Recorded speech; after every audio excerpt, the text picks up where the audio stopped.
Hello everyone! Welcome back to my YouTube channel. It's me again sa inyong screen, si Melody TV Vlog. Long time na matagal po tayong hindi nakapag-upload. So eto na nga po, mayroon nga po akong isi-share na bago pong upload sa inyo. Ayan, sa mga hindi pa nakakaalam at sa mga nakakaalam na, good news po yan. Ayan, sa mga hindi pa po nakakaalam kung paano nga po mag-cancel ng in-add friends mo sa Facebook na hindi ka nila ina-accept.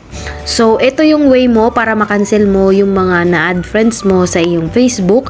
Ayan, kung interesado ka, tapusin mo lang tong video ito para sa'yo to. Ayan, so sisimulan ko na nga po. Punta nga po kayo sa inyong Facebook at i-click nyo po yung tatlong line. Ito po siya. Ayan. And then, click nyo po yung settings in privacy. Alam ko pong marami pong gumawa nitong video ito. Malay nyo po at kayo po yung nanonood dito ngayon, hindi nyo po alam. Ayan, so ito po yung way nyo para makancel nga po yung mga in-add friends nyo nga po sa Facebook. So, i-click lang po natin itong settings. Ayan. After that nga po, syempre mapupunta nga po tayo dito. Scroll down nyo lamang po at hanapin nyo po dito yung your time on Facebook. Ito po siya. Click nyo po yan. At may lalabas pong mga option nga po dito. See your time, manage your time, get more from your time, and then control your notification. So, isa lang po yung i-click nga po natin dito. I-click nyo po itong see settings. Ayan.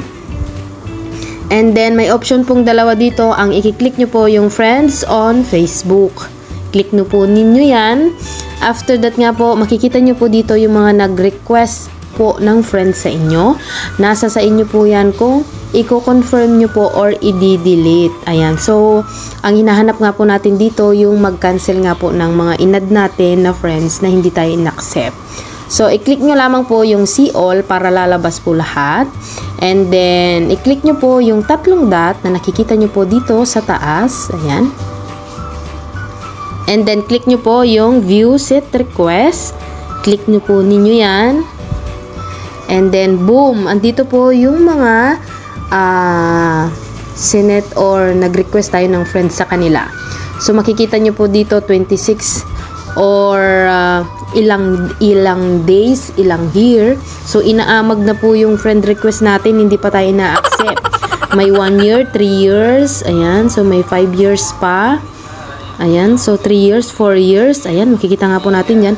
Marami din po pala akong inad na friends dito sa Facebook pero hindi po tayo in-accept ng people. So, ganun lamang po ang eto po, tumingin po kayo ha. Yan po yung ang problema lang po dito, wala pong option na delete all or cancel all. So, mag-manual nga po tayo. Click nyo po ninyo yan. Pag na-click nyo po yung cancel, ibig sabihin po yan na delete na or na-remove na po siya dito. Kasi wala na lang kwenta eh. Hindi naman tayo na-accept. So, i-cancel na lang natin yung add friend request natin. Yan. Ganun lamang po ang mag-cancel ng friend na in-add natin dito sa Facebook. I hope na nakatulong itong video ito sa'yo. Bigyan mo naman ako dyan ng like and subscribe. Huwag mo na din kalimutan i-click ang bell button para ma-notify ka sa susunod kong upload na video. Maraming salamat po sa panonood sa video ito. See you next upload po and God bless to all. Bye-bye!